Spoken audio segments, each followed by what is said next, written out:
Hey, nerds. We understand you. Drop those controllers. Lose the wizard hat. And ready your Cheetos. It's time for some hard-hitting talk about the movies, books, and games you love. So get ready, oh searcher of useless knowledge. It's time to step into the Geek Cave.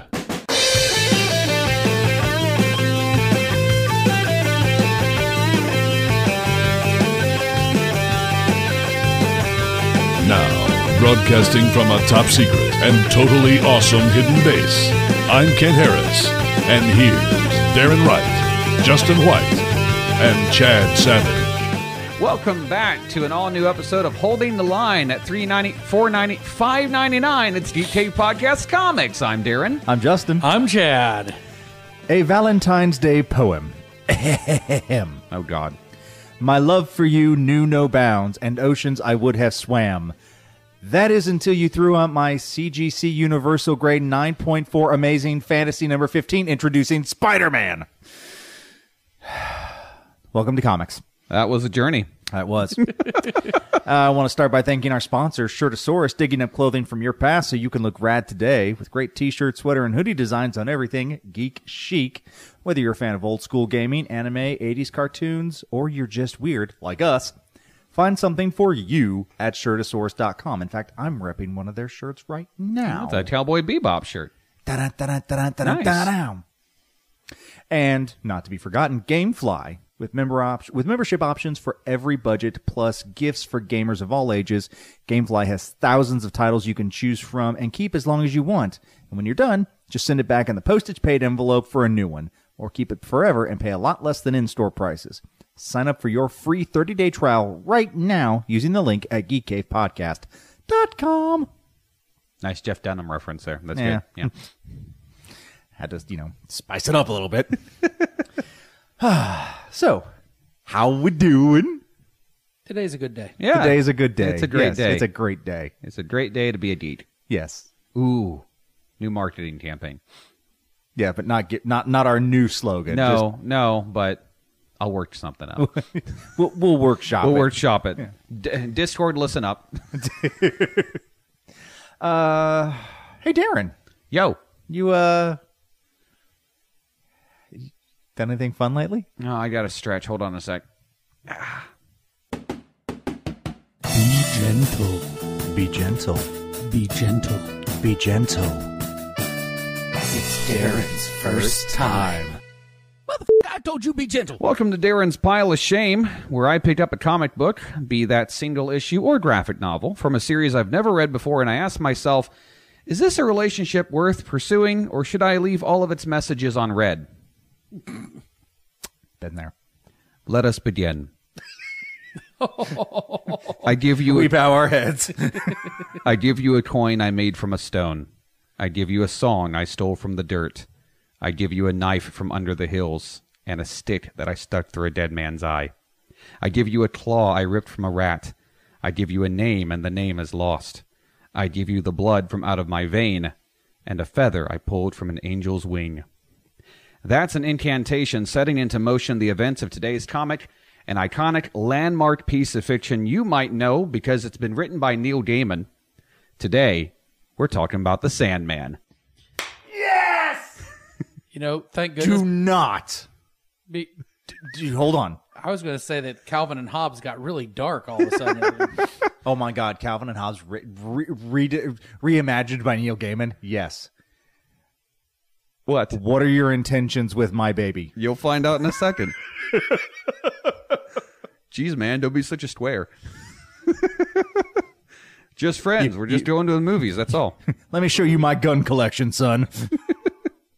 We're just going to go to the movies and then not watch them.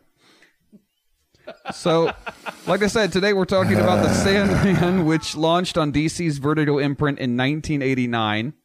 The man uttering the incantation I quoted earlier is trying to trap death because that's a great idea. Uh-huh. Yeah, he wanted to live forever. His plan was to trap death in a summoning circle, then coerce death, one of a number of immortal beings called the Endless, into giving him immortality, as one does. Something went wrong. Oh, yeah. He forgot to ask for youth as well. Yeah, no. Well, what happened was he ended up capturing the wrong Endless.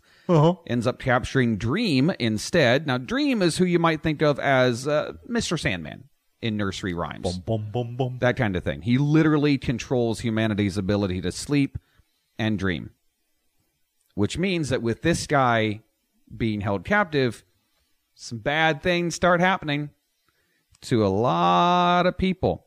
See, his decades of capture, leads to humanity dealing with a mysterious illness in which people either become walking zombies or can't sleep, or those who do sleep just don't wake up.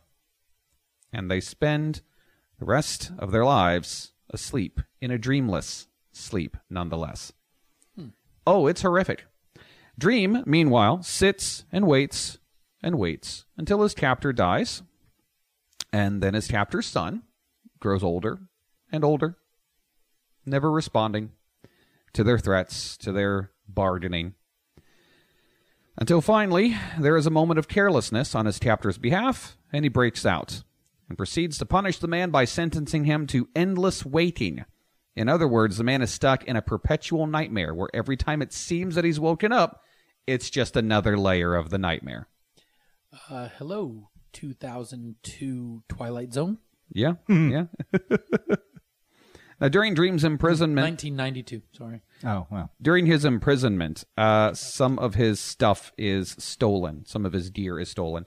Ends up being lost to time because the original old man's partners turned against him. So now Dream has to track all that down and make things right, and that's pretty much where the first issue ends. Yep. There's a lot, by the way, that I am leaving out. Simply because I don't want to spoil anything. And I insist that everyone listening to my voice read it. Here's the 20. All right. The artwork is gorgeous. It's gothic. It's just the right amount of creepy. Now, this is not a book for kids. I will say that right up front. No. But because there is some scary imagery, there's some situations just plain terrible. There is a woman who, spoilers for a book that is more than 30 years old. There is a woman who falls asleep in her 20s, wakes up in her 70s or whatever, and at some point along the way had been raped, given birth, and the baby given up for adoption, and she never knew because she was asleep the entire time. It is. There are some scenes in here that will just wreck you emotionally, and it's just the first issue. But it also gets its hooks in, and Gaiman's writing compels you to keep reading. The book is absolutely long-term relationship material. If you have Comixology Unlimited, this whole series is available to read for free. If not, it's well worth the cost of tracking down. Neil, call me. Yeah, it is one of my absolute favorite series. I own like the collected edition, like the box set. They just in the last 5-10 years, maybe, Gaiman went back and wrote a prequel, which ends at the beginning of that issue. You know, it's what Dream was doing just prior to his imprisonment. Right. I cannot say enough good things about it, and clearly you can't either. So it's really well done. I'm going to keep reading it. Good. Yeah, it's on the list. And if for some reason you lose Comixology, you can borrow my books. All right. Yeah, or if Comixology just does something stupid to do. Yeah. But yeah, I enjoyed it. I have another review for later or now, whenever you want it. Let's go ahead and now. All right, cool. So, I lucked out because I liked both of the things I read this month. Hey, good for you. As opposed to last month was bad. Last time. Hey, Spider-Gwen is fun, right? Spider-Gwen is a wonderful character. Gwen Stacy, but in an alternate universe where she didn't die after being knocked off a bridge and then having her neck accidentally broken. Instead, she is in a punk rock band with Mary Jane Watson and a couple other girls. The band is called the Mary Janes. It's a hoot and a holler, and her suit is made of thousands of synthetic spiders. That's a little weird. But, I didn't know that. Yeah, that's because I had forgotten that until I picked up Spider-Gwen into the Gwenverse. Yes. You know, oh, God, I remember seeing that. I didn't pick it up, but I saw it. Yeah, well, I did. This is a parallel universe kind of story. It starts at the end of time. There's this big rock concert at the end of time because humanity is like, we're all going to die. Let's just have a rager, you know. As you do. And there's a restaurant there. It's kind of nice. And there is this celebrity. I got that reference. She's like a celebrity built entirely on memes, right? And she's afraid of no longer existing because someone as great as her just can't not exist.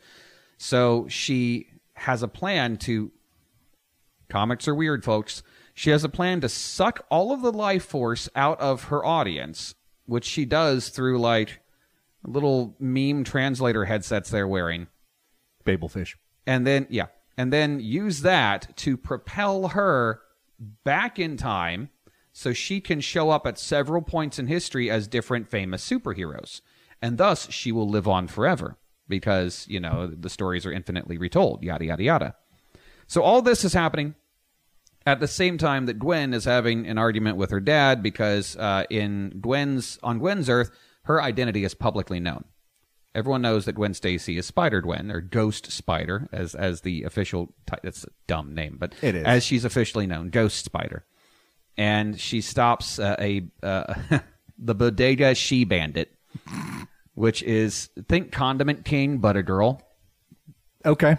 Yeah, and she gets in an argument with her dad because her dad's like, you've been going off to Earth Prime and hanging out with other spiders and, you know, then the Avengers and all that stuff and fighting world-ending monsters, and you're putting yourself at risk.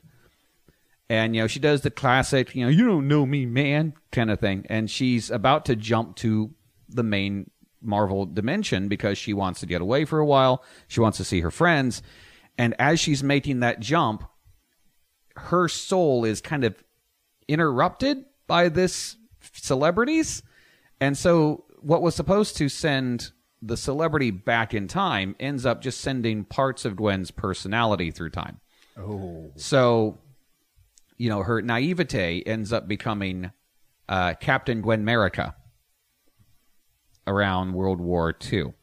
Okay. Her confidence and kind of selfishness of herself, I guess, or what's the term whenever like you've got like a really high opinion of yourself, like a snootiness, arrogance. That becomes Thorgwen back in the time of the ancient Vikings. Thorgwen. There's also Iron Gwen, of course, for her intelligence. There is a version that is essentially Batman. I don't remember what her code name was. And there's a couple more. But basically, Gwen ends up kind of lost in time and having to jump through these different time periods to collect parts of herself so they can finally mount an attack. And also keep those parts of herself alive because this futuristic celebrity is sending like a Cthulhu monster in a lab coat, for example, back. Oh, Dr. Cthulhu. Sure. Sending them back to basically try to like assassinate all of the different Gwens throughout history. He did not go to Elder Guardians. Yeah. So there's a few great moments. There's a Wolvergwen. Of course there is. You know, where Captain Gwenmerica, like after hearing this outlandish story, is just like, yeah, okay, whatever, I'm on board. Doesn't need to be convinced. And then happens across like a swimsuit calendar being passed around. I remember this is like 1940s. And it's a swimsuit calendar of her, but she didn't do the pictures. Wolvergwen did, because Wolvergwen has no problem doing stuff like that. Yes. And that led to a fight, which led to Wolvergwen impaling this one villain and inadvertently creating a futuristic Green Goblin. The less said about that, the better. You know, and I'm leaving a lot out because this book is like coming at you 90 miles an hour, but it is a fun ride the entire time. It's like a 6-issue miniseries, you know, and it doesn't miss a beat. It's in one collected edition. Well worth picking up. It's a lot of fun, especially Thorgwen remarking on how a villager brought her like a painting of herself. And she's like, this isn't quite right. Thou hast not captured my posterior, that kind of thing. But yeah, and of course the book ends with all of the Gwens coming together to be one Gwen again, and Gwen is now in a position where she's happy with herself, and unlike Peter Parker, she actually gets to be happy. So I would say definitely go out of your way to find Into the Gwenverse. All right. How many more times can we say Gwen this episode? Well, we're only 14 minutes in. Oh, we could probably do it again. There's a Penguin book I was going to review. Hey, when are we going to get to Chad? Right now. Good, yeah. Dang it! I thought he was going to say Gwenny wants to. Yeah, no, I didn't think of that. Chad, have you done anything recently? I got no more Gwen puns. I'm out. Well, I haven't. I haven't read anything that laudable, but I guess I got kind of a stupid question. Oh, Chad, there are no stupid stupid questions. And now it's time for Chad Savage's stupid question. So Darkseid has those bendy, chasey laser things. Yes, his right? Omega beams. Yes. What does he do with them when he's not fighting?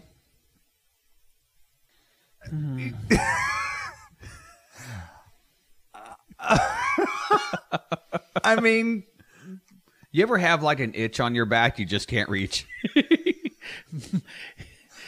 That's why all the lawns on Apocalypse are beautiful. Like a baseball field. we're just going to go with that. Okay. Thank you. You're welcome. Oh, okay. That was fun. I enjoyed that. Has anybody read anything else? Nightwing 100 is good. Okay. Spoilers. Dick Grayson is asked by Superman and Wonder Woman not just to lead a new superhero team, but to guard the Earth. All of it. Because, well, we can't imagine the world being in better hands. Basically, Nightwing fans, this is your chance. You've wanted Dick Grayson to have like this promotion to top-tier character. Support it by buying the book. The current run on Nightwing is remarkably good anyway. But yeah, Nightwing 100 is pretty good. All right. So I also read something. Godzilla versus the Mighty Morphin Power Rangers. Just call down the Zords, man. Oh, they do. Call down the Zords. So Rita Repulsa is doing, what she does. And she's trying to get a magical MacGuffin to take over the world, whatever. Tommy, the Green Ranger, shows up, tries to stop her. But the MacGuffin, and I'm not even going to bother trying to remember its name. It's the magical MacGuffin. Cracks, and instead of doing what she wanted, Rita, Goldar, Scorpina, Finster, and Tommy all end up in an alternate dimension. And they show up right as Godzilla and Gaiman are fighting. Okay. And so Rita's all about this. Because Angel Grove is just in ruins. Right. This is what she's always wanted. This is what she's always wanted. Clearly, this is a world no stranger to monsters, and she's going to control these monsters and become the ruler of this world. Shenanigans happen. The other Rangers show up. Tommy, in the meantime, has tried to take down Godzilla with the Dragon Zord. It doesn't work. Because Godzilla. That makes sense. It's like Mecha Godzilla versus Godzilla. Yeah. So the other Rangers show up. They call down the Zords. The Megazord fights Godzilla. It doesn't work because Godzilla. Yeah. They need Godzuki is what they need. Yeah. Really kind of calm him down. So Rita decides that she needs control of Godzilla, and basically she tries to take over this world with some of her monsters, and Godzilla's not having that. So he's going after Rita's monsters. And in a play that nobody saw coming, the Power Rangers end up helping Godzilla. They heal him with their power because he was getting overwhelmed at one point. So he takes it upon himself to not kill them. That's mighty big of him. That is mighty big of him. And between Godzilla and the Power Rangers, they defeat all the other monsters and send Rita packing. And then Godzilla decides to turn back on the Power Rangers because it's Godzilla. They leap, they teleport out just in a nick of time, and it ends with Rita falling through various dimensions of Power Rangers and Godzillas. Everywhere she goes, it's either a version of Godzilla or a version of the Power Rangers. All right. If you like the Rangers, you'll enjoy this because it's set in the universe of the Power Rangers comic books. Right. So it's that kind of art style, it's that kind of writing, and I enjoy those. If you like Godzilla, you're going to like this. So for me, it was a 2-for-1 deal. Nice. Nice. If there are no other reviews or new business, Monsieur Kent. That's right, ladies and gentlemen. Prepare yourself for Justin's long box.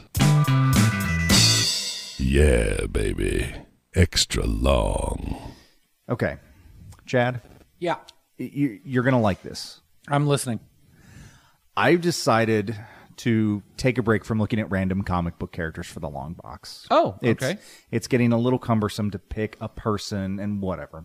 Makes sense. So instead, I'm going to be looking at strange and bizarre storylines. Right. Okay. Yeah. All right. So last month, I did the Superpowers miniseries. Mm-hmm. This month, we're sticking with DC, and we're looking at World's Finest number 289, The Krill of Dying. Okay. Okay. All right. Excuse me. Take your Just a glasses second. off. I'm Yeah. gonna- yeah. I'm going to take my glasses off now. I'm going to open my little water bottle here. Prologue. The Krill of if they Kryll. okay, if the whale WAIL of living isn't what saves the universe. No, there's no whale involved. So, prologue, number 1. A couple of thieves are trying to break into a building, but out of the shadows comes the Batman.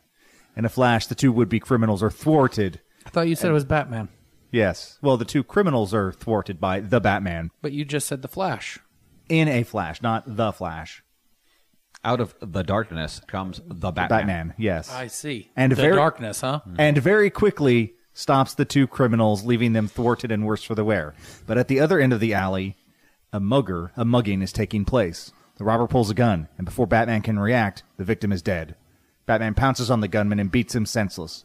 Looking around, he realizes the true criminals from earlier fled. Falling to his knees in front of the dead body, he screams in anguish. Prologue number 2. In the mountains outside of Metropolis, a couple of hikers are enjoying the sunshine. Suddenly, a boulder breaks loose and hurls towards them. There's Superman. Swooping in at the last second, he catches the boulder, and using his heat vision, he melts the rocks back into place.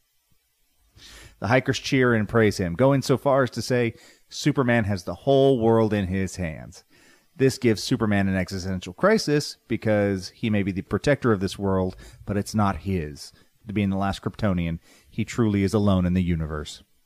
Oh, wow. We just kind of went there. Okay. Back in the Batcave, even Alfred can't cheer Batman up. Suddenly, Superman arrives. Batman was actually just getting ready to call him on the Justice League radio, and Superman sensed that his friend needed him. Deciding they both need to be alone together, they fly off to the Fortress of Solitude. This sounds like a power that's a whole lot like a cellophane S. Mm-hmm. While there, they muse at how close they've become over the years and discuss their past trauma. They console each other and shake hands, and, quote, they hold the grip for a long time.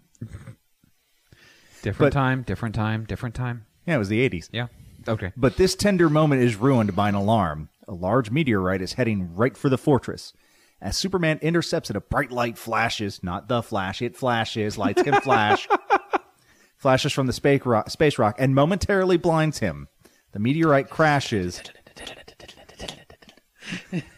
The meteorite crashes and hatches open. Tube-like worms emerge and promptly die due to the cold. Oh, wow. Well, that was easy. Superman brings the rock back to the fortress for examine, and suddenly they come back to life. Mysteriously. The space worms come back to life. A strange aura surrounds the heroes, and the aliens begin to control all the weapons that Superman keeps in the fortress. The two fend off the attack until another meteor is seen hurtling towards Earth. This is the whale of living. This one means business. At this point, Batman has the brilliant idea to use the fortress's computer to communicate with the aliens. Hey, why? Yeah. They tell He's us going to give it a virus. They tell the story of the Krill, an alien race who over time replaced all organic parts with robotic ones to gain immortality. However, in doing so, they gave up their emotions. They gave up their wormanity. Yeah. Eventually, the Krill created these worms and sent them out into the universe to learn about emotions. And they need to feed off people's emotions to survive. The second meteor lands, and bigger worms with holes in their center emerge. The small worms enter the large ones in, quote, physical linkage, symbiotic mating, and psychic synergy. End quote. So, are they going to eat all of Batman's depression and he's going to be a normal functioning adult? No. World's finest 256 is just picnic in the park. No. Now whole, the alien worms decide to disregard their original purpose. Having felt the love between Batman and Superman, they decide they would rather die than feed off the people of Earth. As they crumble to dust, Batman and Superman each shed a tear. They lived only to die. The end. Wow, it really speaks to the human condition. It says something to the human condition. The Krillin condition. Yeah. And don't worry. I've already got the storylines and issues for the rest of the year. Oh, good. Something special for the 150th next month? Yeah, sure. You know, that was a good one, though, because Valentine's Day. Yeah. Yeah. So don't worry, Chad. There's 10 more of these to come. There's 10 more. I'm here for it. I want to thank our sponsors, Shirtosaurus and Gamefly. Be sure to check us out on our other shows, You Want Me to Watch What?, the Week 3 podcast, and the Sporadic TLDR. And on YouTube, Geek Cave Plays and Retromantics. Look us up on all social medias, including Facebook, YouTube, Twitch, Discord, others. Links to all of them and more can be found at geekcavepodcast.com. And say hi when you get there. And be sure to tell your friends about us. We're on all your favorite podcast services, including Good Pods and Amazon Podcasts. Hey, Amazon. Yeah. And now, here is your out-of-context comic panel. We see Thor fighting a big beastie. And Thor says, as he lays a, resounding left hook, I've enjoyed TV. My favorite relates to the antics of a short yellow man who lives under the sea. Robert, the sponge with the straight trousers. For Kent, Darren, and Chad, I'm Justin, and this has been the wonderful world of comics. And remember, everyone's a geek for something.